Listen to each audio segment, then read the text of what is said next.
Bonjour à tous, merci de rejoindre le Journal de la Culture avec au sommaire notamment du théâtre, avec à l'affiche la comédie dramatique Zelda et Scott, mise en scène par Renaud Meyer, et ce jusqu'au 28 décembre prochain. Sarah Giraudot, l'une des 3 interprètes de cette pièce, est notre invitée pour en parler.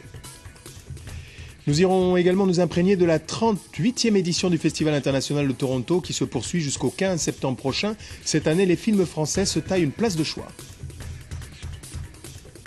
Du cinéma encore à l'affiche avec le film de Leila Marakchi, Rock the Casbah, qui entre rire et larmes met en situation une tranche de vie agitée d'une famille marocaine qui se découvre après la disparition d'un père adulé. Mais nous accueillons avec plaisir et délectation une jeune comédienne française de talent qui tient le haut de l'affiche théâtrale parisienne avec Zelda et Scott, mise en scène par Renaud Meyer au Théâtre de la Bruyère, c'est à Paris. Cette pièce raconte la grandeur et la déchéance d'un couple devenu le symbole de l'Amérique des années 20.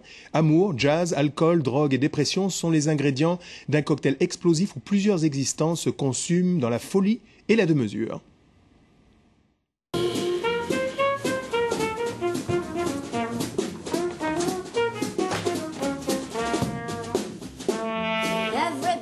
Loves my baby, but my baby don't love nobody but me.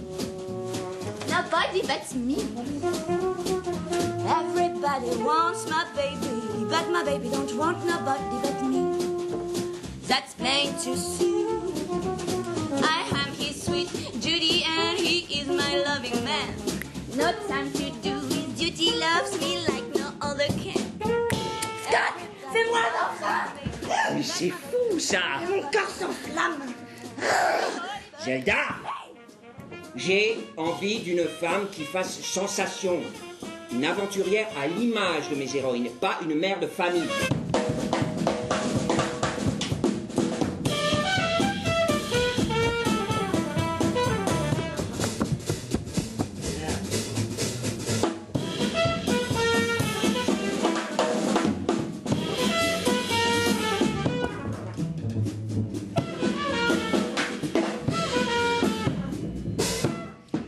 Zelda et Scott, Sarah Giraudot, bonjour et bienvenue. Bonjour.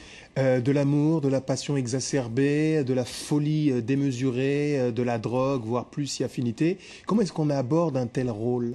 Eh bien, déjà, on aborde un texte. C'est ce que je fais à chaque fois quand je joue au théâtre. C'est vrai que le texte est extrêmement important. Et Renaud Meyer, je trouve, a écrit une histoire très très dense avec des personnages extrêmement complets. Donc déjà, je me suis beaucoup attachée au texte. Et dans ce texte, il y avait effectivement toutes les émotions dont vous parlez. Et j'ai laissé le rôle venir à moi doucement. Oui, parce que vous êtes libertine, vous êtes vraiment l'incarnation. Il faut recamper le décor. Nous sommes au début des années 20 et le couple que vous incarnez avec Scott Fitzgerald est l'archétype de l'idéal projeté d'une Amérique un peu fofolle. Un peu fofolle, ouais. Je parlais de la manière d'appréhender ce rôle au plan psychosomatique quasiment, parce que physiquement, la performance est là. Vous ne faites pas semblant. Je me pose pas de questions. C'est-à-dire que je suis quelqu'un qui aime les rôles avec de la fantaisie. C'est-à-dire que j'aime bien les rôles où on peut y jouer, y mettre énormément d'émotions différentes. C'est-à-dire que ce soit drôle, comique, dramatique. Et là, Zelda, je suis assez servie. C'est-à-dire qu'elle elle a plusieurs personnalités. Absolument. Et vous finissez folle. On ne déflorera pas tous les sujets. Julien Boisselier, Jean-Paul Borde partagent l'affiche avec vous. L'un des deux, Laron et Hemingway. Est-ce qu'on peut rappeler quand même que Hemingway n'est pas du tout connu au moment où il intervient dans cette pièce, où Scott Fitzgerald Non, et vous, justement, c'est une relation qui va s'inverser. C'est ça qui est intéressant aussi dans la pièce, c'est que Scott est justement beaucoup plus connu qu'Hemingway quand ils se rencontrent, et notamment au début de la pièce. Il est l'auteur de Gatsby notamment. Il est l'auteur de Gatsby à cette époque-là, et c'est vrai que Hemingway est en train d'essayer d'écrire Le soleil se lève aussi, et il a du mal, mais il y a justement cette différence de reconnaissance entre les deux et de confiance en eux, et qui va justement s'inverser. Alors tout nous transporte. La musique, il y a un band qui joue du jazz sur scène, les décors, les coupes de cheveux. Scott est un jaloux amoureux fou, vous êtes une rebelle libertine, vous laissez un peu aller au gré de vos pulsions, on va dire, émotives. Et en fait, c'est cette folie qui nourrit sa créativité. Vous êtes sa muse inspiratrice. Oui, moi je suis sa muse endiablée qui l'inspire complètement, mais c'est vrai que elle va s'adonner complètement à ça. C'est-à-dire, je pense que grâce à elle, il va pouvoir devenir un des plus beaux écrivains du XXe siècle, mais elle va devenir connue, on va dire, grâce à lui. Ça va devenir un couple mythique, mais à cause de ça, elle va se perdre complètement parce qu'elle va se réaliser en rien, à part être sa muse. Elle apparaît dans l'ombre de Scott et être la femme de Scott. Elle ne va s'accomplir dans rien. Donc alors elle écrira quand même un roman, Accordez-moi cette valse, quand elle sera déjà bien malade, mais sinon je pense que c'est le gros drame de sa vie et de leur vie aussi. On en reparle dans quelques instants. Je propose une incursion, si vous le permettez, au cœur de la 38e édition du Festival international du film de Toronto, qui a pour objectif notamment de faire découvrir à un très large public le cinéma contemporain de près de 60 pays à travers le monde. Cette année, le cinéma français est fortement représenté. Sur les 350 films présentés dans une dizaine de catégories, une trentaine sont des productions françaises. C'est effectivement une belle année pour la représentation du cinéma français ici à Toronto. Avec 366 films à l'affiche, 33 sont de production française et plusieurs sont présentés ici en première mondiale.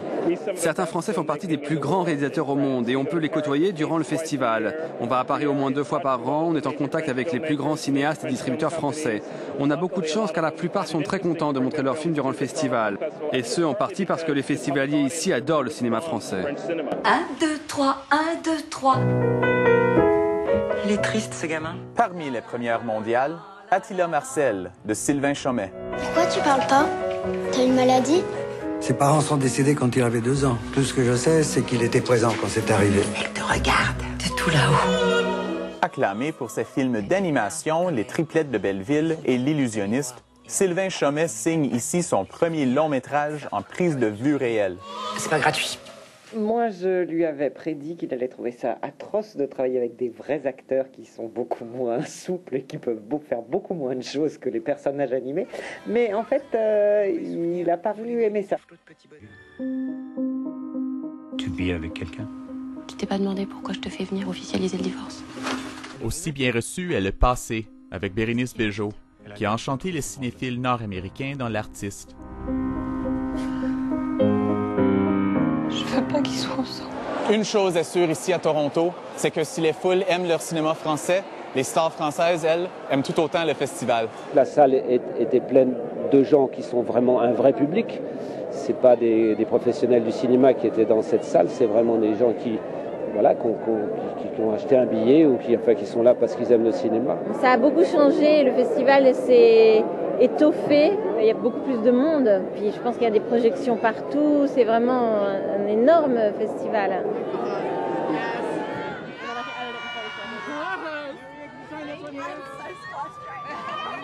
Cinéma toujours au cœur de l'affiche, je vous invite à présent à la découverte d'un film tendre et drôle à la fois autour du drame d'une famille marocaine qui subit la disparition de son patriarche incarné par Omar Sharif.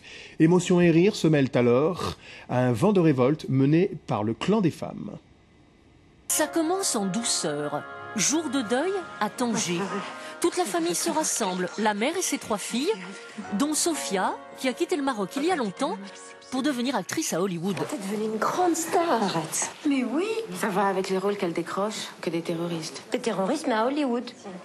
Alors c'est quoi ces cicatrices? Elle s'est fait opérer les seins. C'est sa révolution à elle. Le ton est donné, entre émotion et humour. Tandis que le fantôme du père, joué par Omar Sharif, plane sur la famille, Sophia va mettre les pieds dans le plat. On n'a pas le droit d'épouser le fils de la bonne. Moi, j'ai pas le droit d'épouser un étranger. Alors qu'est-ce qu'on fait? On fait plaisir à papa. On épouse un bon Marocain, de bonne famille, qu'on n'aimera jamais.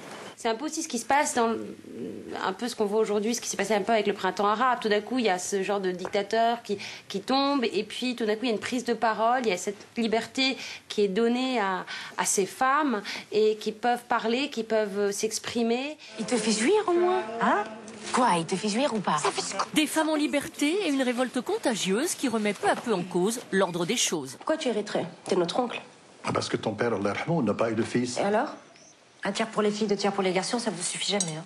C'est le Moyen-Âge, en fait. C'est comme ça. C'est écrit dans le Coran. Le Coran, c'est que quand ça vous arrange. Je suis profondément croyante et je trouve ça injuste. Leïla et ses actrices vivent en France, une distance qui permet une liberté de ton. que là-bas, ce qui prime, c'est l'harmonie de la famille, du clan, et donc l'individu n'existe pas. À la fois, notre quotidien est occidental, et à la fois, nos racines, ils sont orientales.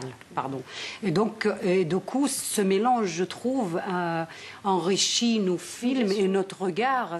Un regard tout en finesse pour cette comédie intimiste originale où s'exprime une autre vision des sociétés arabes. Sarah Giraudot, vous êtes une enfant de la balle cinématographique, premières incursions en 1996, je crois, dans Les Caprices d'un fleuve, réalisé par votre père, Bernard Giraudot. Est-ce que le fait d'être l'enfant de deux personnalités consacrées du cinéma et du théâtre français, Annie Dupéret, Bernard Giraudot, c'est une pression ou une impulsion? Oh, ça a été les deux. Ça a été un petit peu la pression du côté de mon papa, qui avait très très peur, et ça a été une impulsion du côté de ma maman, qui était en confiance absolue et m'a donné toutes les cartes en main pour faire ce que je pouvais pour être heureuse. Donc. Alors, je retourne sur les planches du théâtre de la Bruyère. Vous prenez une de ces gifles monumentales que même Lino Ventura pourrait envier à celui qui vous la formule. Pour faire croire, je vais dire que c'est une vraie, mais c'est pas vraiment une vraie. C'est pas vrai. Ah ben, j'ai été bluffé, bravo, quel talent. Une vérité confessable du côté des projets, La Belle et la Bête? La Belle et la Bête en 2014, début 2014 normalement, de Christophe Gans. Et puis les autres sont pas tout à fait avouables, donc j'attends. On attendra le prochain confessionnal, car c'est déjà, hélas, la fin de cette émission. N'oubliez pas que vous pouvez la retrouver sur france24.com ainsi que sur tous nos réseaux sociaux. On vous remercie d'être passé dans cette émission. On rappelle que la pièce se joue Zelda et Scott au Théâtre de la Bruyère, et ce jusqu'au 28 décembre prochain. On se quitte avec des images du clip d'un jeune groupe ghanéen baptisé Ketché, devenu l'un des principaux promoteurs d'une nouvelle danse qui embrasse tout le continent africain et bientôt, j'espère, Sarah Giraudot. Il s'agit de la danse Azonto qui mime les boxeurs. À bon entendeur, salut.